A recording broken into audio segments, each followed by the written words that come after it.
Charm House, the old convent that had been converted into a boarding school for girls, was the last place Sadie Sampson thought she'd find herself on a Friday afternoon. Or ever.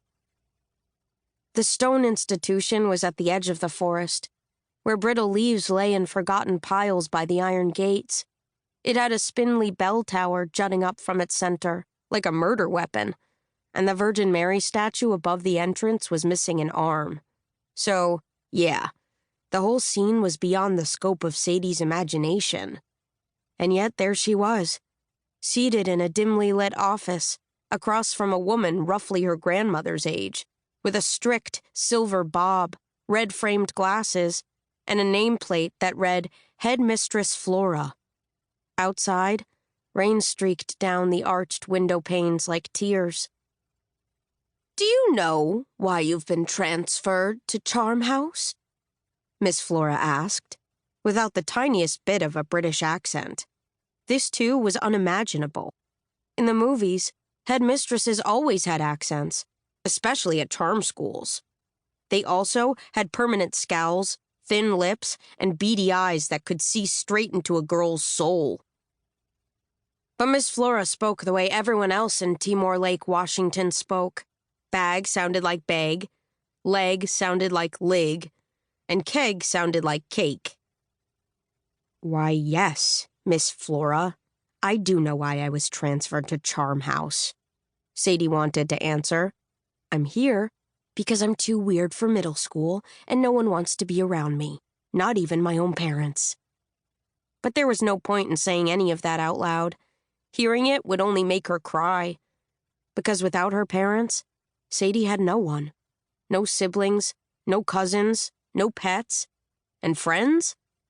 Friends were for people who fit in, not misfits with dark circles under their eyes, straw blonde hair that grew out instead of down, balloon animal muscles, a heightened sense of smell, and anger issues.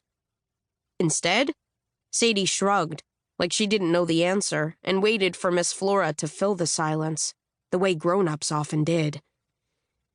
"According to this report," Miss Flora continued, "on day 3 at Timor Lake Middle, you were rude and disruptive during a school assembly."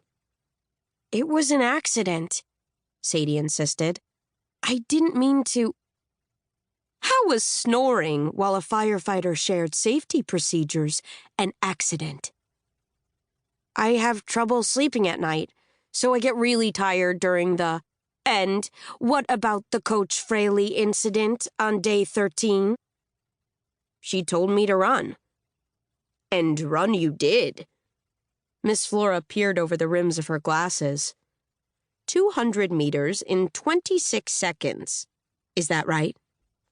"Yes." "That's almost a world record." "It is?" Sadie asked, like it was the first time anyone had told her she ran frighteningly fast. But fast only got her so far.